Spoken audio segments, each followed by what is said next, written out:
Hello' everyone, last ভ্লগত মই কৈছিলোঁ যে আমি গৈ আছোঁ প্ৰেম মন্দিৰলৈ আৰু ফাইনেলি আহি পালোঁ প্ৰেম মন্দিৰলৈ। আৰু দেখিছেনে এই ৰাস্তাটোত মানে প্ৰেম মন্দিৰলৈ যোৱা ইমান বেছি ভিৰ, মানে ইমান মানুহ। আৰু এইখন হৈছে গেটখন, খুব ধুনীয়া গেটখন দেখিছেনে বাৰু, কি ধুনীয়া লাইটিং কৰা আছে।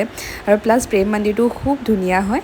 আৰু এইটো প্ৰেম মন্দিৰৰ ভিতৰত সোমাই আহিলে লেফ্ট ছাইডে কালীয় দমনৰ ষ্টৰিটো বহুত ধুনীয়াকৈ মানে বনোৱা হৈ আছে। আৰু বাকী এইফালে মই নিজকো অলপমান দেখুৱাই দিছোঁ বাৰু, মোক কেনেকুৱা লাগিছে জনাব।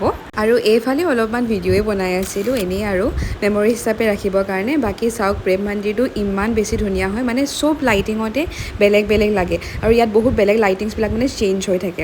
আৰু এইখন হৈছে গোৱৰ্ধন পৰ্বতখন, আৰু এইখন ইমান বেছি ধুনীয়া, বিশেষকৈ পানীখিনি যে আহি থাকে কি ধুনীয়া লাগে দেখিবলৈ। আৰু এইফালে কৃষ্ণ ৰাধা আৰু লগতে গোপীবিলাকৰ লগত নৃত্য কৰি থকা দৃশ্য এটা দেখুওৱা হৈ আছে।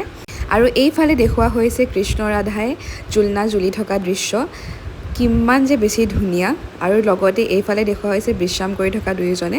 আৰু ইয়াত মহাভাৰতত কৃষ্ণই অৰ্জুনক ৰথত লৈ যোৱা দৃশ্য দেখুওৱা হৈছে। বাকী এইফালে ফাউণ্টেইন শ্ব' এটাও চলি আছিলে। তাৰপিছত আমি প্ৰেম মন্দিৰৰ পৰা ওলাই আহি লাচ্চি খাব আহিলোঁ, ইমান বেছি গৰম যিহেতু। বাকী আমি বাহিৰতে ডিনাৰটো কৰি ল'লোঁ বাৰু। আজিলৈ ইমানেই, ৰাধে ৰাধে।